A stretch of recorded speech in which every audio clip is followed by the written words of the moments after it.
بسم الله الرحمن الرحيم دغيستيال kusoo dhawaada warka saacada ee shaqada warkii.com waxaan ka leeyahay waxa weeye Jubaland la uriyaan karto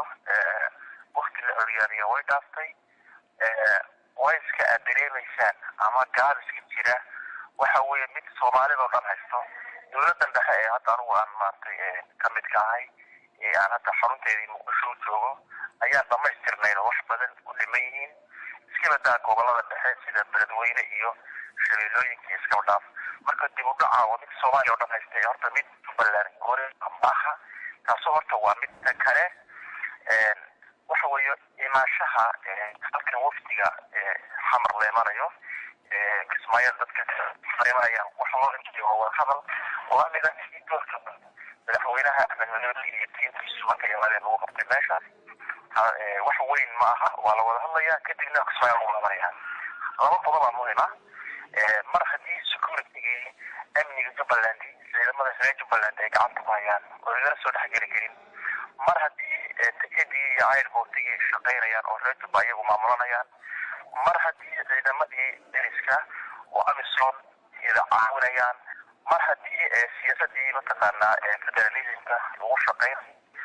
waxa weeyo wax walba tanaazul la sameeyo waxa laga tanaazulay waxa weeyo maamulka inta dhaqaale inaan inagu yeelano qaybteeni ciidamada hoggaanka security yeelano xukuumadii la dhiso baarlamaankii la sameeyo hay'adaha dawladda hoose in la sameeyo wax soo dhawo wax dastuuriya waana kii fikri asoo sida lagu soo shiyay in madaxweynaha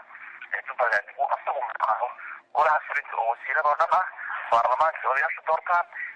saddexdii barasaba asagu magacaabo gudoomiyaasha degmooyinka asagu magacaabo marka waa wax inagu aan maartay aan xaq u leenahay mid ayada marka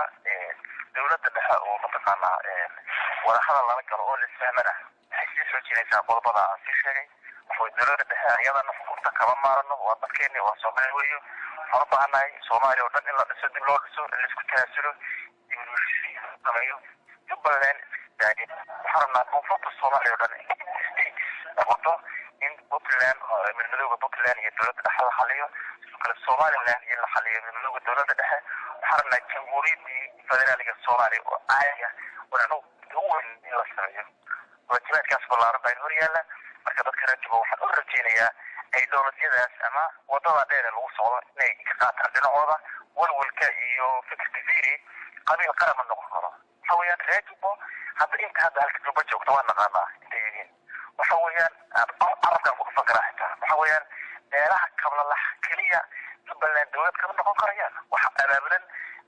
hadda meel kasta jooga ayaga mooy waa in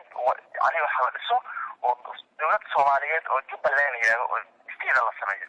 taasi ay ku dhaco waa in dawladda dhexe oo wax badan naga la xiriiraan waa in mataqaanaa wax la dhigay way socotaa arinta Axmed Madoobe ilaa hadda madaxweynaha Jubaland arrintii cad iyo wada fiican ku socdaa waxaan leeyahay madaxweynaha yaa la carqaladeeyay hawshiisa lagu taageero